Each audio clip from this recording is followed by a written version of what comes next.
Salutare, dragii mei, Profulandia. Am tot vorbit despre vulcanii noroioși în aceste zile și despre fosile, dar ce-ar fi să vorbim puțin și despre vulcani adevărați? În spatele meu se află grunjul de la Mânzălești. Acesta este o formațiune compusă 100% din cenușă vulcanică. După cum vă povesteam în videoul cu fosile, până acum aproximativ 5 milioane de ani, aici se afla Marea Paratetis.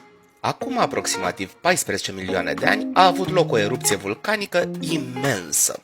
Cenușa rezultată în urma acestei erupții s-a scufundat și a format un strat unitar de cenușă pe fundul acestui ocean preistoric.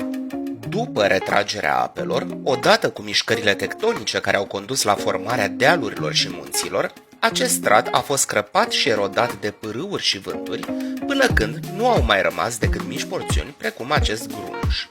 Știm că cenușa a format acest strat pe fundul oceanului, deoarece în interiorul ei se află extraordinar de multe fosile microscopice, fosile aparținând unor organisme care formau planctonul. Acum, cenușa ca cenușa, fosilele ca fosilele. Dar oare de unde vine toată sarea, despre care am vorbit în cazul Gârlei Sărate, dar și în cazul formării vulcanilor noroioși? Multă lume crede, datorită culorii albe, că acest grunj este format din sare, dar am stabilit deja că nu este cazul. M-am suit în mașină și am mai mers câțiva kilometri, până când dealurile au început să devină albe.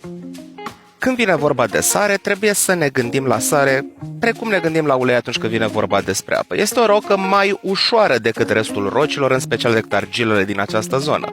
Prin urmare, diferența de densitate va rezulta în tendința sării de a urca la suprafață încet, în decursul sutelor de mii sau milioanelor de ani, fracturând astfel straturile de argile și permițând trecerea gazului metan spre suprafață. Așa se formează vulcanii noroioși.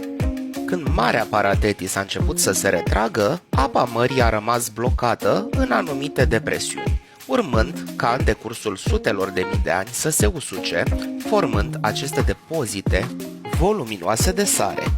Observați cum sarea adusă de un mic firicel de apă se cristalizează în forme spectaculoase. Buzăul chiar este o zonă încântătoare a României. Până data viitoare vă las cu această imagine frumoasă și, dragii mei, nu uitați să rămâneți curioși.